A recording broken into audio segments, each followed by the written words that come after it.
오늘 말씀은 마태복음, 신약성경 마태복음 13장을 보겠습니다.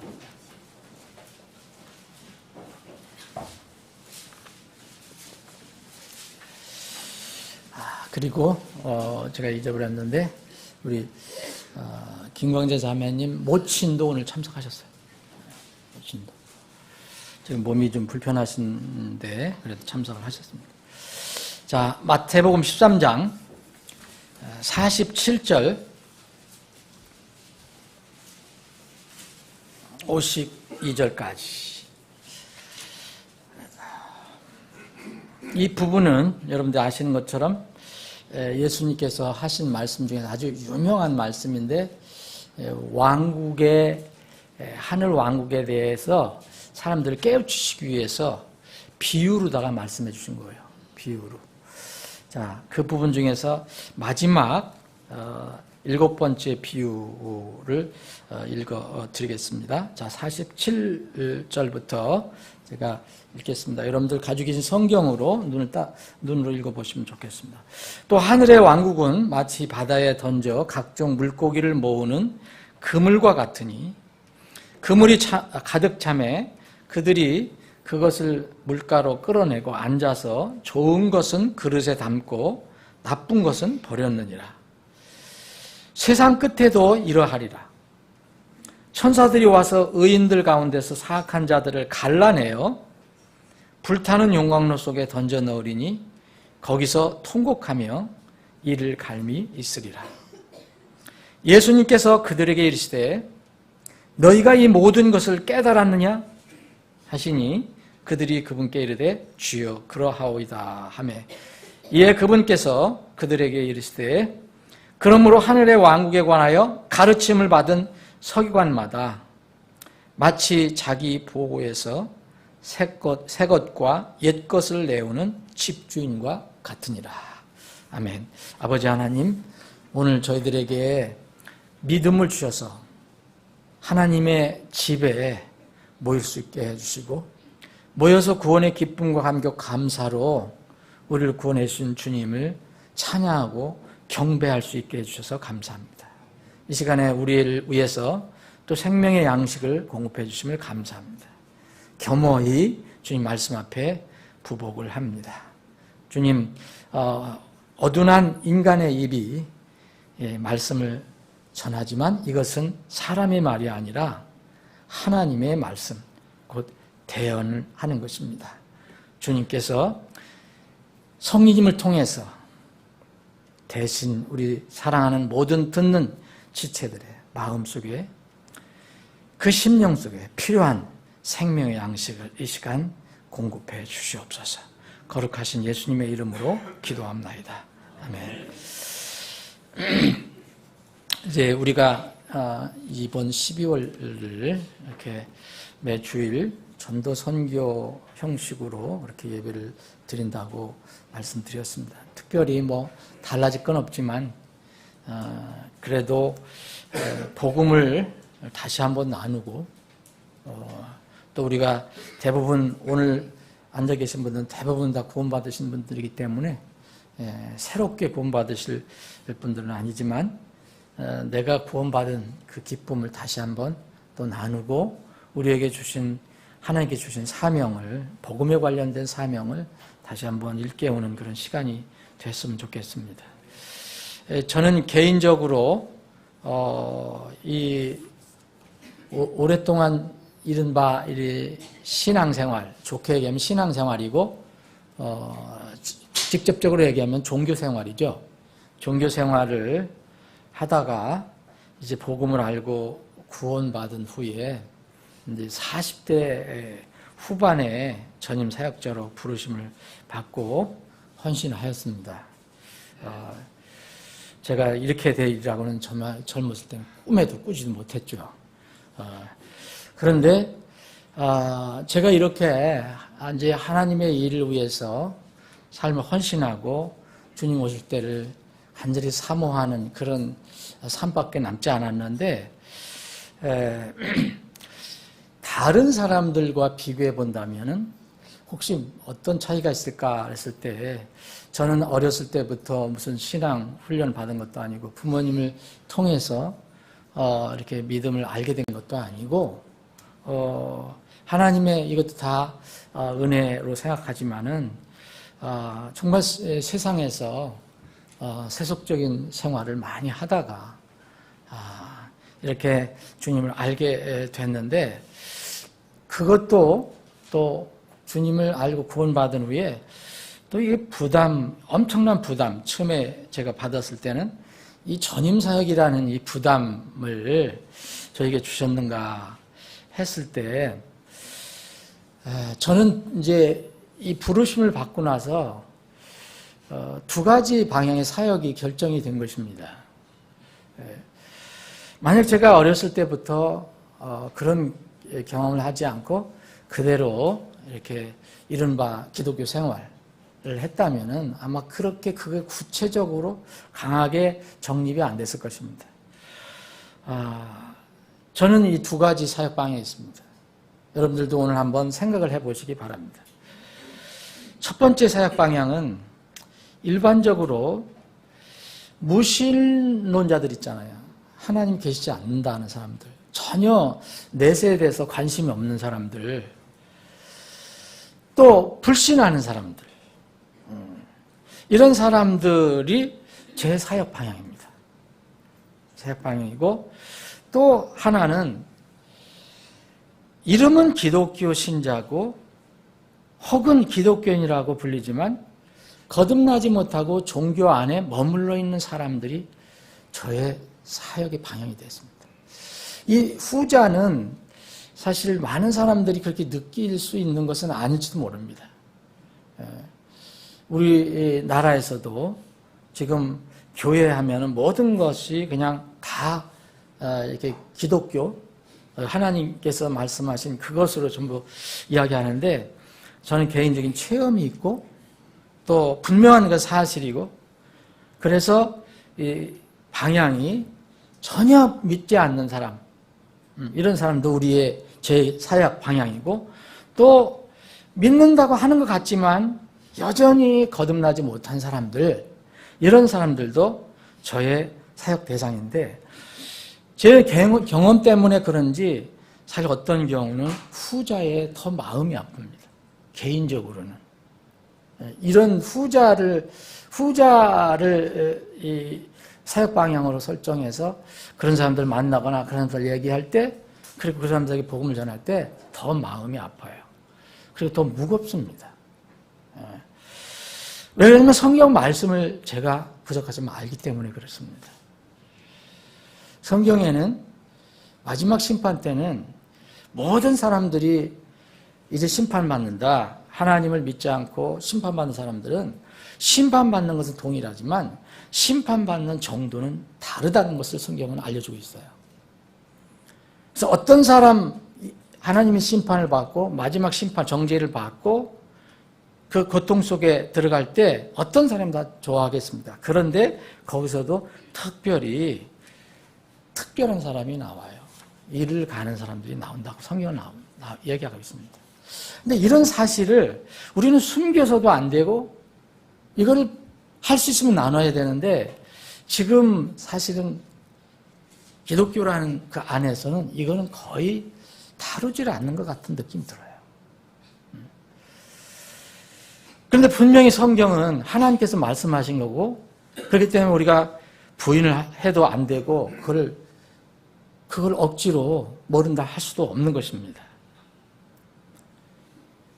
거듭나지 못하고 종교 안에 머물러 있는 사람들이 더 제 마음을 안타깝게 하고 마음을 아프게 합니다.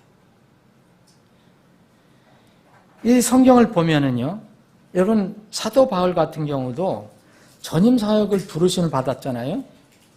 근데 이 바울 사도는 분명히 성경에서 뭐라 하냐면 이방인을 위한 사도라고 했어요.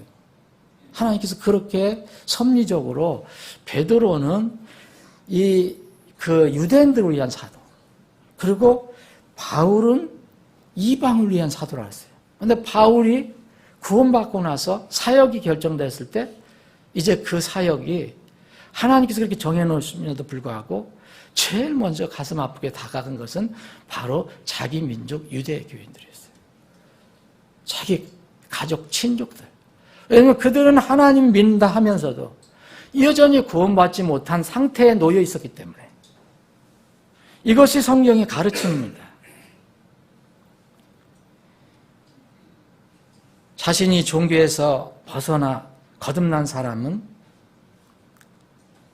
이런 사람들에다가 추가로 거듭나지 못한 기독교 종교인들이 전도, 선교의 대상이 되어야 합니다.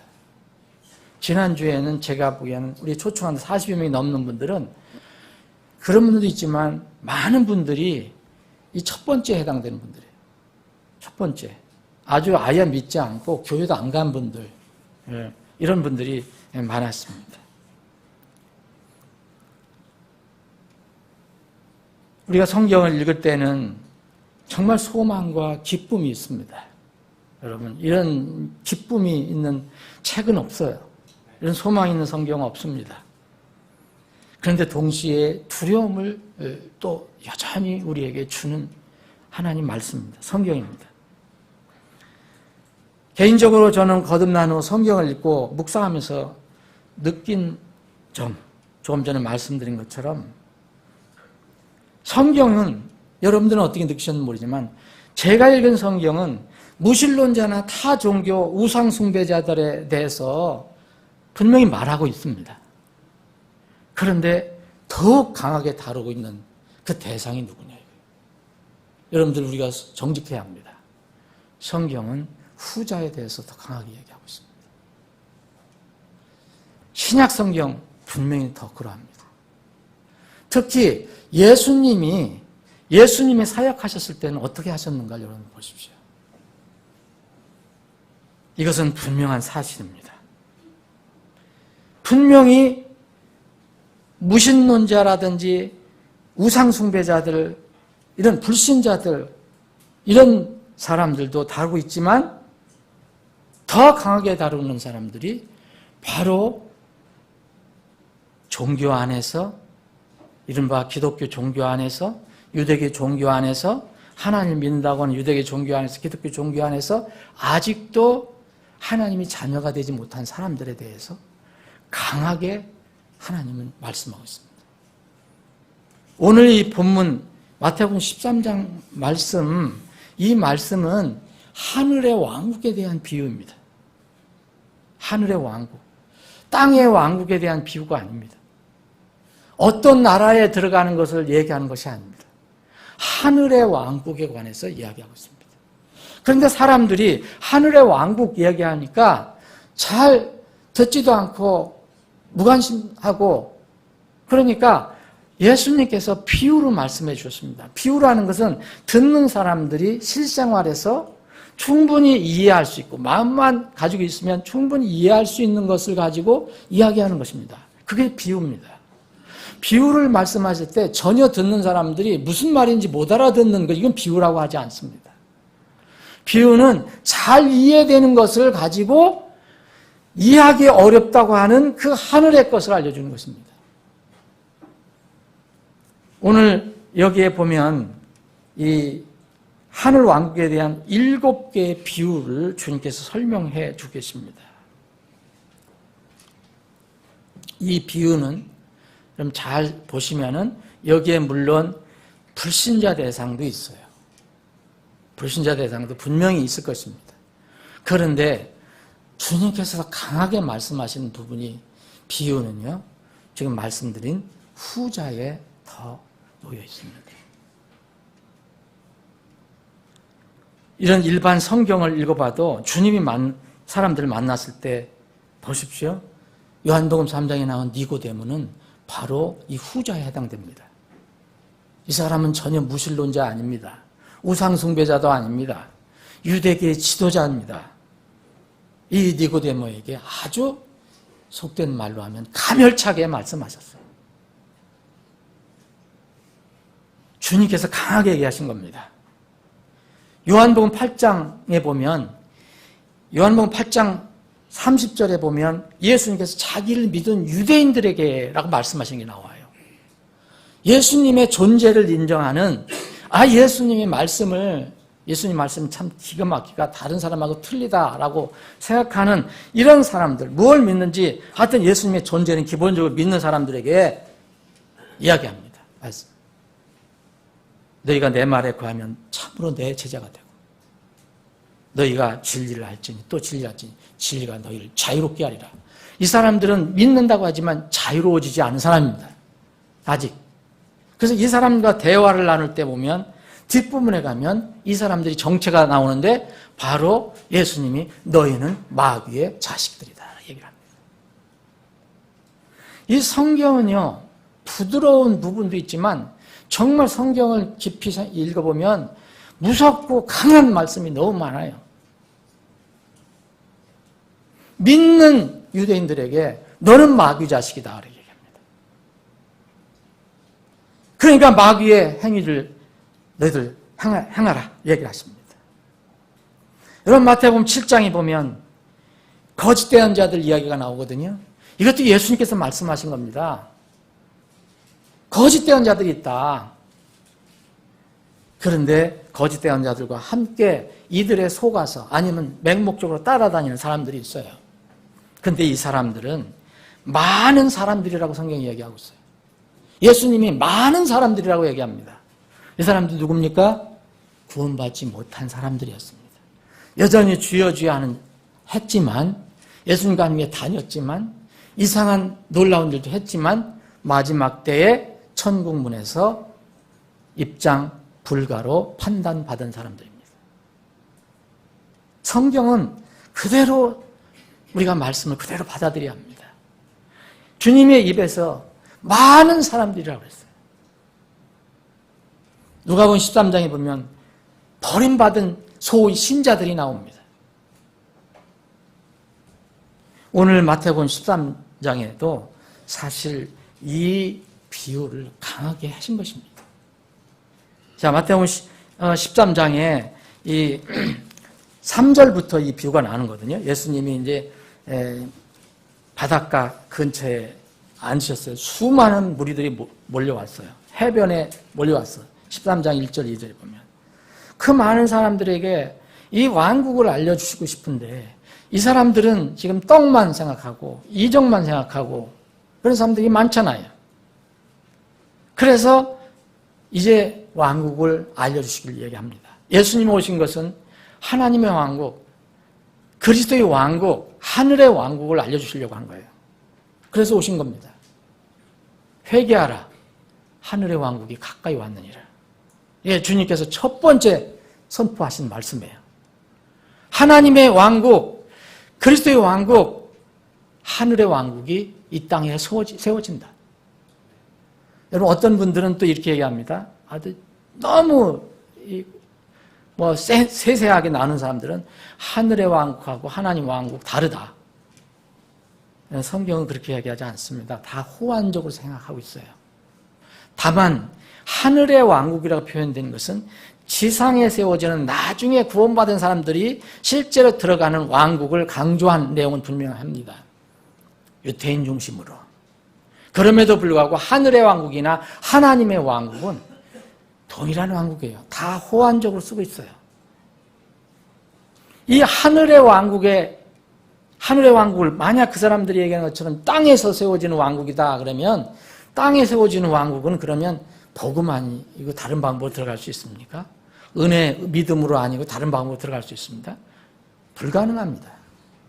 하늘에 있는 왕국에 들어가는 사람들이나 하늘의 왕국이 땅에 세워져 있는 하나님이 다스리는 왕국에 들어가는 조건은 똑같습니다.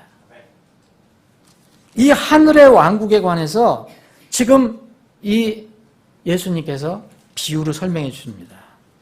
이게 유명한 이 비유가 3절부터 나옵니다. 3절부터 17절까지 길게 예수님께서 이 설명까지 해주셨어요. 18절에서 23절까지 씨 뿌리는 자의 소위 비유입니다. 씨 뿌리는 자의 비유. 자, 씨 뿌리는 자의 비유를 얘기하시는데 여기에 들을 귀 있는 자는 들을지어다 이렇게 말씀하시거든요. 귀가 없는 사람들이 있어요. 귀가, 영적인 귀가 있어야 돼요. 비유로 말씀을 하십니다. 그래서 이 비유를 말씀하시면서 이제 그 4가지 마음밭을 얘기하잖아요. 4가지 마음밭. 이것은 무엇을 의미하느냐. 그래서 18절부터 주님께서 이렇게 설명을 또 해 주십니다. 그리고 나서 뒤에 부분 또 가서 설명하십니다. 두 번째로는 알곡과 가라지 비유라는 거예요. 13장 24절부터. 그분께서 또 그들에게 다른 비유를 들어 이르시되 하늘의 왕국은 마치 좋은 씨를 자기 밭에 뿌린 사람과 같으니라. 우리는 흔히 알곡과 가라지 비유라 이야기합니다. 근데 예수님께서 설명해 주신 부분을 보면 36절부터 설명해 주셨는데 이 부분을 이 제자들이 이렇게 비유 타이틀을 이렇게 답니다. 밭의 가라지 비유. 제자들이 이렇게 제목을 달았어요. 그래서 밭의 가라지 비유, 이른바 곡식과 가라지 비유가 24절부터 43절까지 나옵니다. 자, 이 부분을 한번 보십시오, 여러분. 4가지 마음밭 다음에 두 번째 비유에 보면 사람이 잠든 사이에 원수가 곡식을 뿌린 그 곡식밭에다가 또 가라지를 뿌렸다고 얘기합니다. 원수는 누굽니까? 원수는 이제 뒤에 설명해 주십니다. 그런데 30절에 보면은 둘 다 수확 때까지 같이 자라게 두어라라고 이렇게 명령하세요. 제자들이 자기가 보는 것을 가지고 저기 가라지 뽑아내야겠다 하는데 주님은 그걸 하지 말게 하세요. 너희들은 씨를 뿌리는 거야. 내가 씨를 뿌리지만 너희들 복음을 전하지만 그것이 옳고 그런 거 저들이 가라지다 아니다 그런 걸 보고서 너희들이 뽑아낼 생각을 마라 그래 얘기했어요. 왜냐하면은 잘못하면은요 이 가라지가 아닌 알곡까지도 상처를 줄 수 있기 때문에. 그래서 둘 다 수확 때까지 같이 자라게 두어라. 그러면 수확 때가 마지막 때가 오면 그때는 거두는 자들이 이제 정확하게 거두어 드릴 것이다. 그렇게 얘기합니다. 자, 여기에 가라지는 제자들이 이제 주님께 다시 물어봤습니다. 이 36절에 보면 그 궁금하니까 다시 물어봤거든요. 물어봤더니 가라지는 불법을 행하는 자들이라고요. 거두는 자는 주님 보내신 천사로 설명을 하십니다. 천사. 마태복음 24장, 25장 이런 데도 보면 천사가 나중에 이게 수확을 하는 걸 볼 수가 있어요. 그리고 불태우게 단으로 묶는 것은 뭘 얘기하느냐? 나중에 이 불태운다는 게 곡식을 거둬들일 때 마지막에 거둬들이고 이제 알곡은 곡간으로 가라지는 태운다 그러잖아요. 불에 태운다 그러는데 이게 뭐냐? 마지막 때 뭘 얘기하느냐? 그건 바로 불용광로에 들어가는 것을 얘기한다고 주님께서 말씀하십니다. 세상 끝에도 그렇게 있다라고 말씀하십니다. 42절에 보면 불타는 용광로 속에 던져 넣는다 그랬어요. 불타는 용광로 속에 던져 넣으니 거기서 통곡하며 이를 갈미 있으리라. 불법을 행하는 자들이 바로 가라지입니다. 가라지는 누가 뿌리느냐? 마귀가 뿌린다는 거예요. 그 마귀를 따르는 사람들. 본인들은 인정하지 않더라도 결론적으로는 그렇게 나오는 것입니다. 여기 30절에 곡간 나오죠. 곡간은 알곡들을 거두는 곡간이 뭐예요? 장소. 여기 43절에 보면 이 알곡들, 곡식들, 곧 의로운 자들은 자기 아버지 왕국에서 해같이 빛나리라. 하나님의 왕국, 하늘의 왕국에 들어가는 것을 의미합니다. 여러분 이렇게 설명을 해주셨는데도 모른다면 그건 아예 안 믿으려고 하는 것이지 저게 어려워서 모르겠습니다가 아닙니다. 그래서 믿음이 또 문제가 됩니다. 31절부터 32절까지 겨자씨 하나의 비유가 나옵니다. 그리고 33절에는 여자의 누룩 비유가 나옵니다. 이거 설명하는 거에 따라서 왈가왈부 얘기가 있지만 뭐 이게 전 세계적으로 복음이 퍼지는 그런 상황을 얘기한다 얘기하지만 땅에서 이루어져가는 하늘 왕국의 부정적인 면을 저는 강조하고 있다고 생각합니다. 이 예수님은 여자도 아니고 또 누룩, 부정한 것을 의미하는 죄를 의미하는 누룩을 퍼뜨리는 분도 아니에요. 자, 그리고 나서 다섯 번째 비유가 44절에 나옵니다. 또 하늘의 왕국은 마치 밭에 숨겨진 보물과 같으니 사람이 그것을 발견하면 숨겨두고 그 기쁨으로 인해 가서 자기의 모든 소유를 팔아 그 밭을 사느니라. 딱 한 절 나오는데 이게 다섯 번째 비유입니다. 밭에 숨겨진 보물 비유입니다. 이 비유와 바로 이어지는 여섯 번째 비유 45절부터 46절까지 있는 하늘의 왕국이 했잖아요. 하늘의 왕국은 마치 뭐뭐 같다. 45절도 하늘의 왕국은 마치 좋은 진주를 구하는 상인과 같으니 그랬어요. 이 비유도 이 밭의 보물 비유와 비슷한데 이 두 가지 비유는요. 어떤 사람들이 하늘의 왕국에 관한 이야기를 들었을 때 그 진리를 접했을 때 그 사람의 태도를 이야기합니다. 자, 이 첫 번째 비유는 사람의 마음 상태, 천국에 관련된 사람의 마음 상태를 얘기해 줍니다. 네 가지 마음 상태. 두 번째 알곡 가라지 비유는 그 중에서도 자, 왕국, 하늘의 왕국이 땅에 세워질 때 하늘의 왕국과 관련돼서는 반드시 마귀가 일을 한다. 하늘의 왕국과 관련돼서 마귀가 일을 한다는 거예요.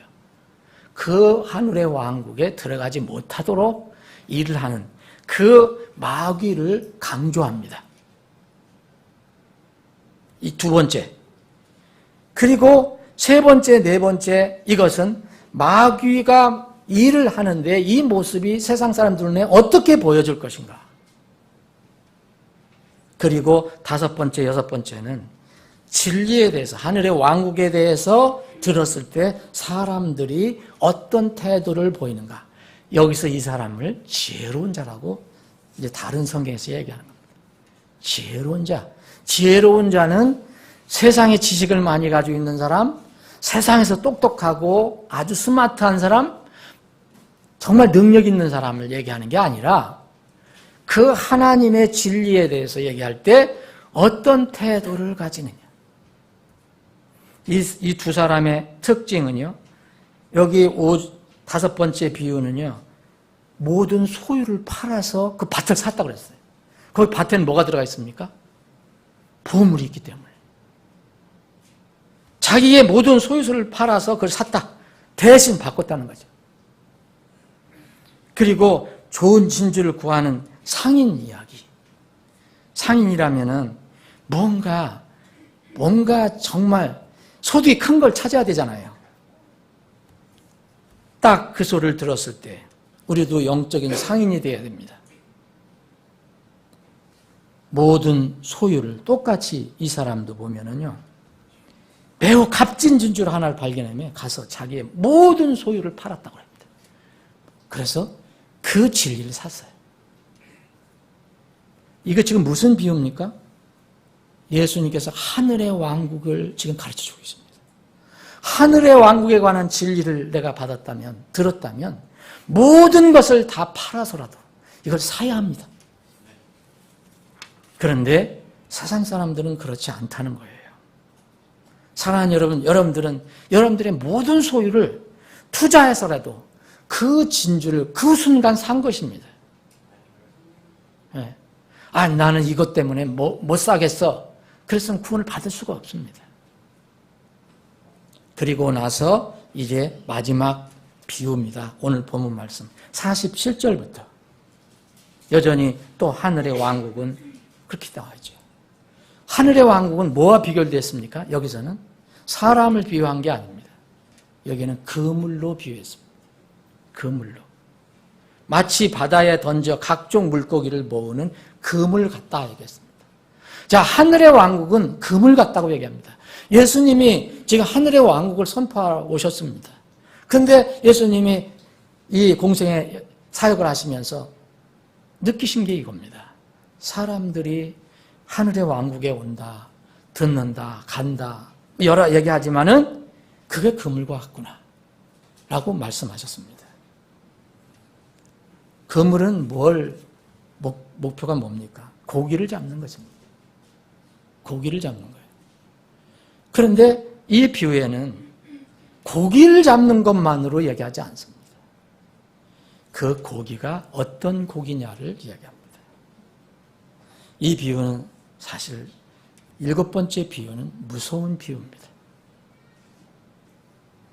여기에 그물이라는 것은 복음도 될 수 있고요. 특별히 교회도 될 수 있습니다. 좋은 것도 있고 나쁜 것도 있다고 얘기합니다. 그물을 건져보니까 고기는 고기인데 도저히 먹을 수 없는, 또한 독이 있는 고기든 이런 것들이 들어있어요. 그래서 나쁜 것은 어떻게 합니까? 다 버렸다. 그리고 좋은 것만 그릇에 넣었다고 되어 있습니다. 여러분들 해석은 여러분들 각자 할 수 있겠지만 이것은 분명히 예수님께서 사람들이 쉽게 이해할 수 있도록, 무엇을 이해할 수 있도록, 하늘의 왕국을 이해할 수 있도록 알려주신 것입니다. 이게 분명히 세상 끝에 관한 이야기라고 말씀하셨어요. 세상 끝에 이 부분은 어디라고 보십니까, 여러분? 이것이 세상, 그냥 일반적인 세상을 이야기하십니까? 물론 그렇게 해석할 수도 있겠죠. 그런데 하나님께서, 예수님께서 복음을 주셨을 때, 교회를 세우셨을 때 거기에 모인 사람들이 어떤 사람인가도 우리 한번 생각해 봐야 합니다. 분명히 49절 보면 세상 끝에도 이러하리라고 그랬습니다. 그물과 같다고 그랬어요. 그런데 여기 49절 보면 잘 한번 생각해 보셔야 됩니다. 세상 끝에도 이러하리라. 천사들이 와서 이제 끝났습니다. 이 순간은 아무것도 우리가 이제 그 순간에 우리의 신분이나 어떤 상황을 바꿀 수가 없어요. 하나님께서 이제 심판하는 일만 남아 있습니다. 천사들이 와서, 근데 천사들이 올 때까지 결정되는 게 있습니다. 의인이냐, 악한 사람이냐. 의인들 가운데서 사악한 자들을 갈라냈다라고 얘기했습니다. 여러분, 이 말씀이 좀 어떻게 생각하십니까? 의인들 가운데서 사악한 자를 갈라냈다. 그래서 사악한 자들을 어디다 던졌습니까? 불탔는 용광로 속에 던져 넣었다고 했어요. 그들이 그래서 거기서 통곡하며 이를 갈았다 얘기합니다. 근데 의인들 가운데서 사악한 자들을 갈라냈다라고 얘기합니다. 여러분, 이것은 뭘 얘기하느냐면요, 의인들이라고 하는 그 무리 안에 사악한 자들이 많이 들어있다는 것입니다. 우리는 그것을 잘 판단할 수가 없습니다. 여기 이 가라지, 소위 피와 벼 사이를 우리가 어떤 경우는 분별하지만 어떤 경우는 우리가 우리 능력으로는 분별할 수 없는 것이 있습니다. 그런데 마지막으로 누가 분별하냐? 하나님이 분별하시는 거예요. 그래서 가라지와 이 곡식을 함께 자라도록 그때까지 놔두라라고 얘기하십니다. 이때는 마지막이 됐습니다. 이제는 분별해야 됩니다. 그런데 이 사람들은 특별히 어떤 사람들이냐? 의인들 속에 있는 것처럼 있었던 사람들입니다. 이 사람들이 바로 여러분 예수님께서 말씀하신 아까 마태복음 5장, 6장, 7장, 특히 7장에 있는 그 사람들입니다. 누가복음 13장에 있는 그 사람들입니다. 이 사람들은 지금 보기에 다 의인처럼 보입니다. 다 신자처럼 보입니다. 그런데 마지막은 아닌 것으로 드러난 사람들입니다. 누가 갈라냅니까? 하나님이 갈라내십니다. 사실 이런 성경은 무척 무서운 성경입니다. 여러분, 이것은 하늘의 왕국에 대해서 얘기하는 겁니다. 자, 하늘의 왕국에 들어갈 수 있는 사람은 의인 이외에는 못 들어갑니다. 불법을 행하는 자들로 판단된 사람들은 들어갈 수가 없습니다. 사악한 자들로 판명된 사람들은 들어갈 수 없습니다. 이 사악한 자들은, 불법을 행하는 자들은 이런 사람들입니다. 예수님을 믿는다, 하나님 믿는다 하지만 예수님의 방법, 하나님의 방법대로 따르지 않고 자기 마음대로, 그리고 세상이 가르쳐주는 방법으로, 세상의 교회가 가르쳐주는 방법으로 소위 믿는다고 하는 사람들입니다. 그래서 그런 사람들이 마지막에는 다 버림을 받는 것입니다. 여기 51절, 52절, 오늘 여러분들이 기억하기 위해서 굳이 이 말씀에 타이틀을 달라면 오늘 제가 단 타이틀은 제목은 이겁니다. 하늘의 왕국에 대한 비유를 깨달았는 거예요. 예수님께서 그들에게 이르시되 너희가 이 모든 것을 깨달았느냐? 그랬어요. 제자들에게 물었습니다. 여기 몇 명이 대답했는지 모르지만 이 제자들, 최소한 그 주님 옆에 있었던 그 제자들이 12제자들, 11제자들이 그분께 이르되 주여 그렇습니다. 우리는 깨달았습니다. 이제 하늘의 왕국이 어떤 것인지 알게 됐습니다. 그건 세상에서 얘기하는 종교가 아니라 오직 주님의 입에서 나온 말씀에 따라서 믿는 그런 믿음으로 하늘 왕국에 사람들이 들어간다는 것을 알았습니다. 그러면 이제 이렇게 대답하니까 주님께서 그들에게 이런 당부를 하십니다. 그리고 이렇게 설명을 하십니다. 그러므로 하늘의 왕국에 관하여 가르침을 받은 서기관마다, 여기 서기관은 이때 유대인들의 서기관도 될 수 있고요. 여러분, 서기관이라는 것은 여러분 하나님의 말씀을 다루는 사람들이에요. 하나님 말씀을 계속 기록해서 보관하고 알려주고 하는 사람들이에요. 이런 하늘의 왕국에 관해서 정말 이 깨달은 사람들, 여러분 깨달으셨다면 이젠 서기관이 됩니다. 그럼 이 서기관은 어떻게 돼야 되느냐? 자기 보고에서 새 것하고 옛 것을 내오는 집주인과 같다 그랬습니다. 여러분, 집주인이라는 것은, 여기서 집주인을 얘기하는 것은 분명히 누구인가 대접하고 나눠줄 수 있는 사람을 얘기해요. 그런데 이 집주인은 뭘 가지고 있냐? 자기 집 안에 보물 창고를 가지고 있어요. 그게 보고예요. 보고라는 게 보물 창고라는 뜻이에요. 이 보고에서 뭘 꺼내올 수 있느냐? 서기관, 뭘 꺼내올 수 있어요? 옛것 꺼내올 수 있어요. 새것 꺼내올 수 있어요.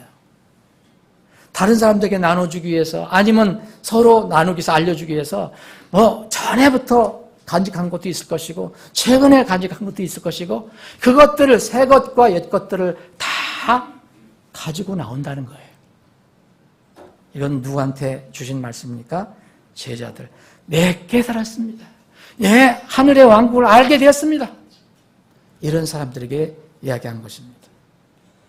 여러분, 이 땅에 사는 것은요, 다음 세상을 준비하기 위해 사는 겁니다. 각 사람에게 하나님께서 허락하신 수명, 그 수명은 천국을 가기 위한 준비 기간입니다.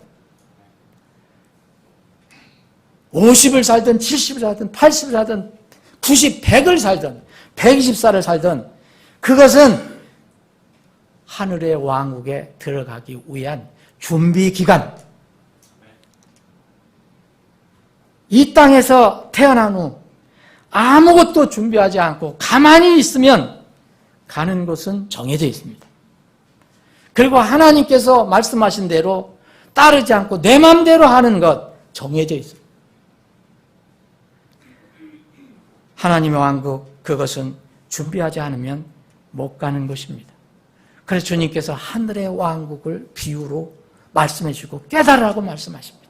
귀 있는 자는 들으라고 말씀하십니다. 어떻게 이제 여러분들은 하늘의 왕국의 그 비유를 깨달으셨을 줄로 믿습니다. 이미 과거에 깨달으셨고, 그래서 예수님을 정말 진정한 구원자로, 내 개인의 구원자로 믿고 구원받으셨을 줄로 믿습니다. 만약 그렇지 않다면 빨리 그 일을 해야 합니다. 그러면 무엇을 우리는 또 준비해야 됩니까? 저는 두 가지 사역 방향이 있다고 말씀했습니다. 여러분들과 우리 교회도 똑같이 두 가지 사역 방향이 있어야 합니다. 우리 교회는 많은 교회들처럼 그냥 흐물흐물해서 이것도 저거 같고 저것도 이것 같은 그런 사역을 하면 안 됩니다. 두 가지 방향의 그 사역은 뭡니까? 거듭나지 못한 사람들을 위해 준비해야 하는 겁니다. 만약 거듭나지 못한 사람이 있다면 이것을 준비해야 됩니다. 이것은 뭡니까? 너희들이 이 모든 것을 깨달았느냐? 우리는 그 말씀을 전해서 사람들을 깨닫게 하는 것입니다. 저는 교회 교인이 되라고 말씀드리지 않습니다. 절대로 저는 교회 교인이라 되라고 말씀하지 않습니다. 교인은 되지 못하더라도 우리의 인생의 깊이를 생각해보고 하나님의 말씀을 믿고 그 하늘의 왕국을 준비하라는 것입니다. 구원받은 후에 교인이 될 수 있습니다. 교회로 모이라고 했기 때문에 그렇게 되어야 합니다. 그런데 교인이라고 해서 모두 구원받는 것은 아닙니다. 교인이 급한 것이 아닙니다. 우리는 누굴 전할 때 우리 교회를 전하는 게 아니라 그 사람이 하늘의 왕국을 준비하도록 도와주는 것입니다. 교인이 되고 구원받고 교인이 되면 참 좋지만 만약 끝내 어떤 상황에서 교인이 되지 못하면 최소한도 거듭나게 도와줘야 됩니다. 거듭나지 않은 사람들을 성경은 이렇게 이야기하는 겁니다. 그물에 다 들어왔지만 나중에 주님이 판단하실 때는 나쁜 고기로 판단되는 사람들. 사람이 몸이 죽으면 끝이라고 하는 사람들이 있지만 여전히 하나님을 믿지 않아도 실제로 거듭나지 않았어도 죽은 뒤에 다음 세상이 있다고 믿는 사람들이 있습니다. 여러분들 만나보실 겁니다. 그 사람들을 어떻게 도와줄 겁니까? 하늘의 왕국을 깨닫게 해줘야 됩니다. 이것이 우리가 하는 선교 전도입니다. 두 가지 사역 방향 중에서 두 번째 사역 방향은 뭡니까?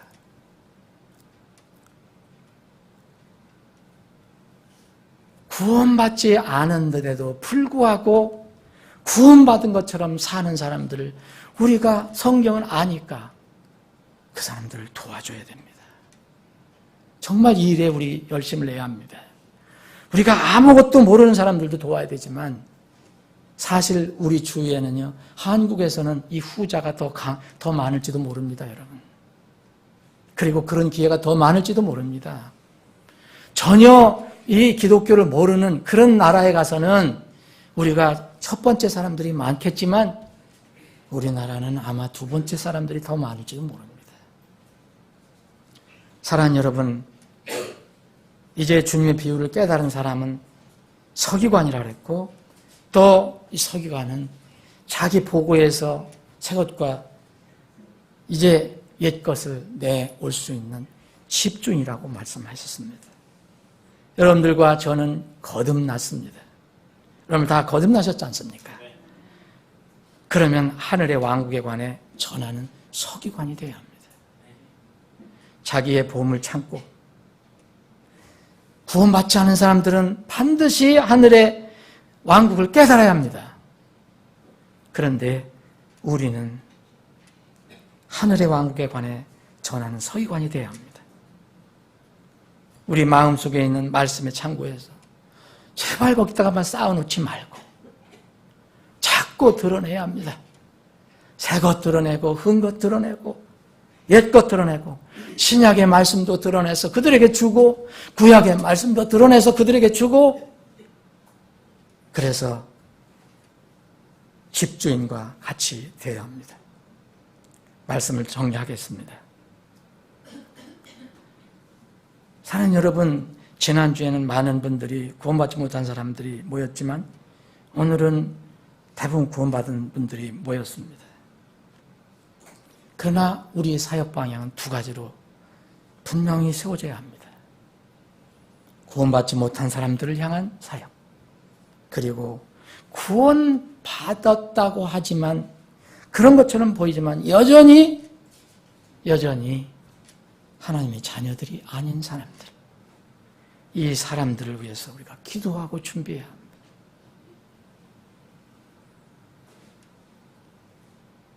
가라지 상태에 있는 사람들은 빨리 준비해야 합니다. 때가 가까이 오고 있습니다. 그때가 되면 이제는 곳간에 드리는 것으로 끝나는 게 아니라 단에서 묶어갖고 불태우는 게 끝나는 게 아니라 바로 용광로 불에 집어던지는 그런 지옥 심판이 있다는 것을 기억해야 합니다. 여러분, 아픈 이야기지만 의인들이 모이는 교회 안에서는 의인이 아닌 사람들이 분리될 때가 가까이 오고 있습니다. 세상에 수많은 교회들이 있는데 그때는 정말 이 일이 그대로 일어날 것입니다.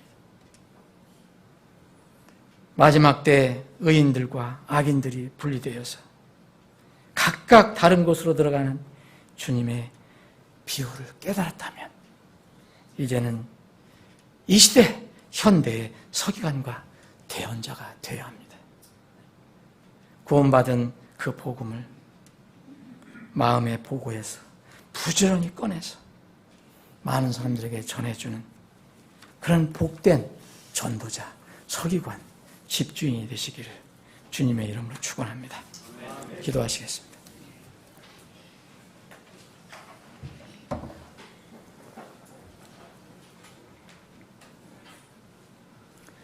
아버지 하나님, 지난주에 저희들이 기도하면서 준비한 그